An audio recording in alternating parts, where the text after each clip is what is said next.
hello అందరికి చూసిరా నిన్న మా మమ్మీ తోతాఫరి పళ్ళు తెంచింది కదా పచ్చడి చేస్తా అని చెప్పి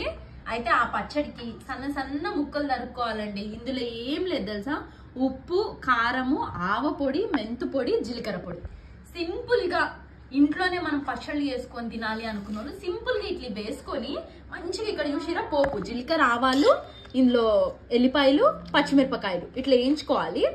వేడి నూనెలో చల్లారినాక అప్పుడు ఇందులో పోసుకోవాలి అయితే ఈ మిరపకాయలు ఇందులో నూనెలో ఉండి తర్వాత ఈ పచ్చడిలో ఊరి ఏం టేస్ట్ ఉంటుంది తెలుసా మామూలుగా ఇది ఎక్కువ రోజులు నిలువ ఉండదు సంవత్సరాలు ఉండదు కానీ ఒక నెల 2 నెలల్లో తినేయచ్చు కానీ నేను మా మమ్మీ కలిసి ఇది పంచుకొని 1 వీక్ లో కథం పట్టిస్తాం అంత టేస్ట్ ఉంటుంది మా మమ్మీ చేసే పచ్చడి అయితే మామూలుగా ఎవరన్నా బాగా తినాలి హెవీగా మండిపోయే కారాలతో పచ్చళ్ళు తిని ముఖం అంతా పింపుల్స్ వేసుకొని అట్లా కాకుండా ఆ ఫ్లేవర్ తెలుస్తూ కమ్మగా సింపుల్ గా మంచిగా ఆస్వాదిస్తా తినాలనుకున్న వాళ్ళు ఇట్లా వేసుకొని తినండి మీకు పచ్చడి మీద ఉన్న క్రేవింగ్స్ పోతాయి అట్ ది సేమ్ టైం ముఖం అంతా పుచ్చిపోకుండా మంచిగా ఉంటుంది సరే కానీ ఈ సమ్మర్కి మీరు పచ్చళ్ళు తిన్నారా లేదా మేమైతే ఇప్పటికీ మా మమ్మీ 3 బ్యాచ్ల 4 బ్యాచ్లు వేసేసింది